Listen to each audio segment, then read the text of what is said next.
Pembahasan pertama yaitu bentuk-bentuk organisasi perusahaan.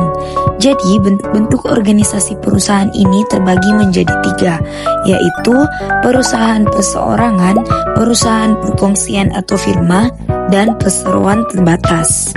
Yang pertama, perusahaan perseorangan. Jadi ini merupakan bentuk organisasi yang paling umum, tetapi kontribusinya terhadap produksi nasional relatif kecil karena umumnya usaha kecil dan modal terbatas. Contohnya pedagang kecil dan toko kelontong. Keuntungannya adalah kebebasan penuh bagi pemilik, namun kelemahannya adalah kesulitan memperoleh modal. Yang kedua, perusahaan perkongsian atau firma. Jadi, bentuk perusahaan ini dimiliki oleh beberapa orang yang berbagi modal dan keuntungan berdasarkan kesepakatannya. Keuntungannya termasuk kemampuan mendapatkan lebih banyak modal dan tanggung jawab bersama dalam mengelola usaha. Dan yang terakhir yaitu perseroan terbatas. Bentuk perusahaan ini yang paling tinggi dari segi produksi dan penjualannya.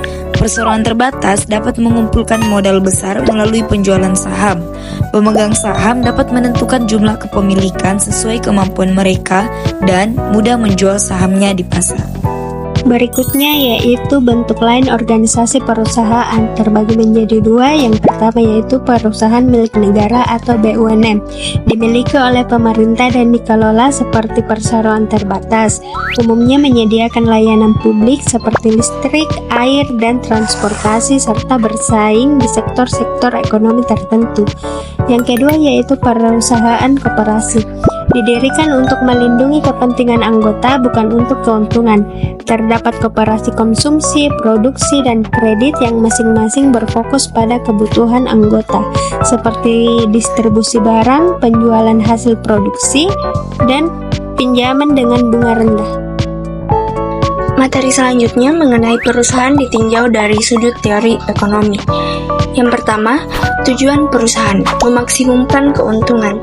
Dalam teori ekonomi, tujuan utama perusahaan adalah memaksimalkan keuntungan. Ini dicapai dengan mengatur penggunaan faktor produksi secara efisien.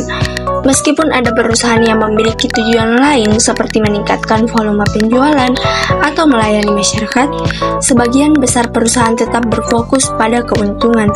Oleh karena itu, strategi yang diterapkan harus mendukung pencapaian keuntungan secara optimal. Yang kedua, cara mencapai tujuan memaksimumkan keuntungan.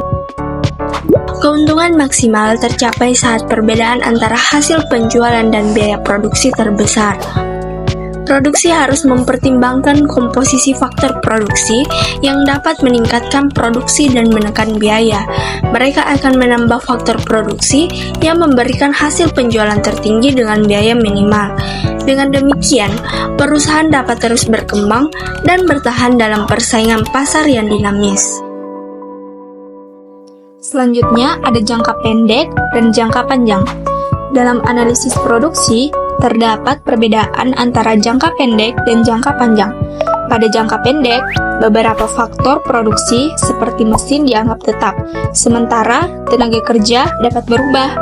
Pada jangka panjang, semua faktor produksi bisa berubah, memungkinkan perusahaan menyesuaikan kapasitas dengan kebutuhan pasar. Selanjutnya ada firma dan industri. Firma atau perusahaan adalah entitas yang memproduksi barang menggunakan faktor produksi. Sebaliknya, industri adalah kumpulan firma yang menghasilkan barang serupa di pasar yang sama. Teori produksi menjelaskan hubungan antara produksi barang dan faktor produksi. Sementara teori biaya membahas berbagai biaya yang dikeluarkan untuk produksi.